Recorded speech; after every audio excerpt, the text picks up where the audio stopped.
కర్నూలులోని ప్రముఖ సూర్యనారాయణ స్వామి దేవాలయంలో రథసప్తమి సందర్భంగా ప్రత్యేక పూజలు జరిగాయి. ఈ వేడుకలను చూసేందుకు భక్తులు భారీ సంఖ్యలో తరలివచ్చారు.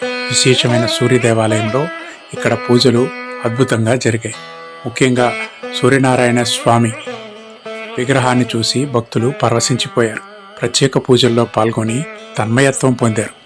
ఈ వేడుకలకు ప్రత్యేక ఆకర్షణగా నిలిచింది గణపతి సచ్చిదానంద స్వామివారు. మైసూర్ దత్తపీఠం స్వామీజీ గణపతి సచ్చిదానంద స్వామి ఇక్కడికి విచ్చేసి ప్రత్యేక పూజలు నిర్వహించారు. అనంతరం వారు ఇచ్చిన ఉపన్యాసం భక్తుల్ని విశేషంగా ఆకట్టుకుంది. ఆ వేడుకలను మీరు చూసి ఆనందం పొందండి. స్వామివారి అనుగ్రహం పొందితే అన్నీ పొందినట్లే. విశేషమైన కర్నూలు సూర్యనారాయణ స్వామి ఆలయాన్ని కూడా వీక్షించండి.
मरीचये नमः आदित्याय नमः सवित्रे नमः अर्काय नमः। ॐ मित्रस्य चर्षणे धृत श्री आर्तरक्षकाय नमः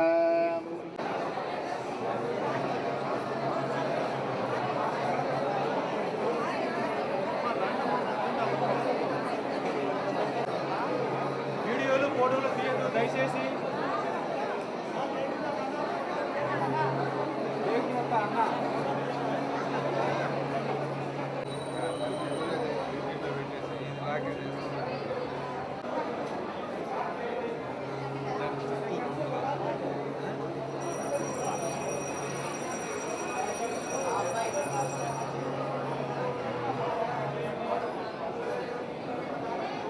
జై బోలో సూర్య ఏడుకొండలవాడ వెంకటరమణ గోవింద ఒక్కసారి రెండు చేతులు ఎత్తి గోవింద ఒక్కసారి గోవింద. రోజు కర్నూలులో అత్యద్భుతమైనటువంటి సూర్య ఆలయాన్ని నిర్మించారు. ఈ సందర్భాన్ని అనుసరించుకొని రథసప్తమి రోజు మనం చేసేటువంటి ఆ సూర్యుడికి అర్ఘ్యం ఇచ్చేటువంటి పూజ చేసేటువంటి భాగ్యము, అదంతా చూసేటువంటి ఒక భాగ్యం ఈ కర్నూలు ప్రజలకు ఈరోజు కలిగింది. ప్రతినిత్యము స్వామీజీ చెప్పినట్టుగా ప్రతినిత్యము 3 పర్యాలు మనం నమస్కారం చేయాలి, 3 పర్యాలు ప్రార్థన చేయాలి సూర్యుడికి. ఉదయం 6:40, 6:30 నుంచి ప్రారంభమవుతుంది. చాలామంది 10 గంటలు లేట్ అని 9 గంటలు ఇంత అలవాటు చేసుకున్నారు. తప్పది. సూర్యోదయం ముందు లేవాలి. లేస్తే మీ కార్యాలన్నీ జరుగుతాయి, మీ దీర్ఘమైన రోగాలు కూడా పోతాయి, మనస్సుకు చాలా ఆనందంగా ఉంటుంది. అది జ్ఞాపకం పెట్టుకోండి. మీరు ప్రయత్నం చేసి చూడండి, తర్వాత నాకు చెప్పండి. తర్వాత మధ్యాహ్నం 12 నుంచి 1 గంట లోపల ఒక్క నమస్కారం, ఇంకేమి ఇవ్వద్దండి. మీరు పండు ఫలము ఏమీ వద్దు, ఊరికి ఒక్క నమస్కారం చేస్తే చాలు. అట్లనే సాయంకాలం సూర్యాస్తమయం, ఆ సమయంలో కూడా సూర్యుడు మునిగేటప్పుడు ఆ సమయంలో కూడా స్వామికి ఒక్క నమస్కారం చేయండి. 3 పర్యాలు ఆకాశం చూసి నమస్కారం చేయండి, చాలంతే. తర్వాత మీకే అర్థమవుతుంది. ఆయనే మీకు గురువుగా వచ్చి చెప్తూ ఉంటాడు, అన్నీ హెచ్చరింపులు చెప్తూ ఉంటాడు. మనం ఏది చూడాల్సిన పని లేదు. నీకే తెలుస్తుంది ప్రపంచం యొక్క సృష్టి, నీ సృష్టి, నీ ఫ్యామిలీ సృష్టి, నీ ప్రాబ్లమ్స్ ఇవన్నీ కూడా తెలిసిపోతాయి. మీరు ప్రయత్నమే చేయకపోతే ఏం చేసేది? 1 సంవత్సరం నెక్స్ట్ ఇయర్ వచ్చేలోపు మీరే చెప్తారు, మీకే తెలుస్తుంది. అటువంటి శక్తి ఈ సూర్యనారాయణకు ఉంది. గోళం, ఎన్నో గోళాలు ఉన్నాయి, ఇట్లా సూర్యగోళాలు దండిగా ఉన్నాయి. బ్రహ్మాండం అంతా ఉంది. 14 లోకాలే కాదు, 14 లోకాలు డబల్ ఉన్నాయి. ఎంచే కొద్దీ ఉంది, వెళ్ళే కొద్దీ ఉంది, చూసే కొద్దీ ఉంది. అటువంటి బ్రహ్మాండం ఎవరి చేత కూడా కాదు, ఏ సైంటిస్ట్ వాడి చేత కాదు. ఎంత దూరం వెళతారు, ఎంత చూస్తారు తెలియదు. ఎండ్ ఏది? బాలుకి ఎండ్ ఉందండి? లేదు. ఎక్కడ ప్రారంభమైంది తెలియదు, ఎక్కడ ఎండ్ అవుతుంది తెలియదు. అన్ని చోట్ల ప్రారంభమవుతుంది, అట్లా ఉంది ప్రపంచం అంతా కూడా. అంత పెద్ద గోళం అసలు లేదు, ఎండ్ లేదు, గోళం అంతుంది. ఇట్లా లింగం, ఆకాశమూర్తి ఇట్లా చూడండి, పెద్ద లింగంలా కనపడుతుంటుంది. మిల్కీ వేవ్స్ అంతా కూడా లింగాకారంలో ఉంటాయి. అటువంటి మహాసృష్టి మనం ఇంత చిన్న పురుగుల్లాగా ఉన్నాం. మనకు తెలుసా? ఇంతే. అసలు మైక్రోస్కోప్ కనపడుతుందో లేదో తెలియదు అక్కడికి వెళ్ళిన తర్వాత. ఇంత ఉన్నాం, ఏదేదో ఆట ఆడుతున్నాం, మనం ఇష్టం వచ్చినట్టు ఆడుతున్నాం. ఏదో అంతా ప్రపంచమే నాది అని అంటున్నాం. ఇంత కూడా లేవు నువ్వు. ఈ బ్రహ్మాండానికి పోలిస్తే సాసు గింజంతలో 1000 భాగాలు. ఒక వెంట్రుకని ఇట్లా అడ్డమడ్డం చీలిస్తే 20 భాగాలు చీలిస్తే దాంట్లో ఒక చిన్న భాగం అంటాను. అంటే అణువు కన్నా చిన్నవాడివి నువ్వు అని అర్థం. అణువు ఉంది కదా, దుమ్ము ఇట్లా ఒక దుమ్ము పోయింది పైకి పోస్తే అట్లా దుమ్ము వస్తుంది గాలిలో.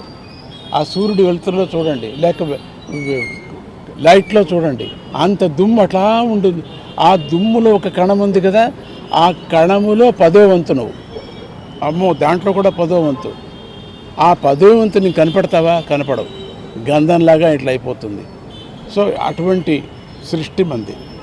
మీరందరూ కూడా జ్ఞాపకం చేసుకోండి. అందరూ కూడా మనం ఏదో బుద్ధివంతులు, తెలివివంతులు, డబ్బువంతులు, అధికారవంతులు ఇది అనుకుంటాం. మీ అందరికీ నమస్కారం. మీకు ఎప్పుడు జ్ఞానోదయం అవుతుందో తెలీదు. ఈ అన్ని దాంట్లకు ఇన్విజిబుల్ గాడ్ ఉన్నాడని తెలుసుకోండి. ఏ పేరు లేదు ఆయనకి. విష్ణువు కాదు, శివుడు కాదు, దేవుడు కాదు, అమ్మవారు కాదు. ఇన్విజిబుల్, తెలీదు ప్రపంచంలో. అది మనమంతా మనమే నడుపుతున్నాం. ఏలాగా తెలుసా? మనమే కంప్యూటర్స్, ప్రపంచమంతా మనమే నడుపుతున్నాం. మనదంతా కంట్రోల్ అయిపోయింది. పరమాత్ముడు తీసుకున్నాడు అప్పుడే. మన బుద్ధి అంతా వాడిది, మంది కాదు. సో ఎక్కువ ఇంక నేను మాట్లాడను. శుభం కలగని రథసప్తమి రోజు అందరికీ కూడా మంచి బుద్ధి పుట్టని, వాళ్ళు అనుకున్న పని అంతా జరగని, ప్రపంచంలో బాగా మీరంతా ఉండండి. ఆధ్యాత్మిక ధర్మాన్ని పెంచుకోండి. బీదలకు సహాయం చేయండి. మనస్సు నెమ్మదిగా ఉండండి. ఆ కుక్కలకి, పైన తిరుగుతున్నటువంటి ఆవులకి దానికి సహాయం చేయండి. దానికి ఏదైనా ఒక ఏర్పాటు చేయండి అని అంటూ జై గురుదత్త, శ్రీ గురుదత్త.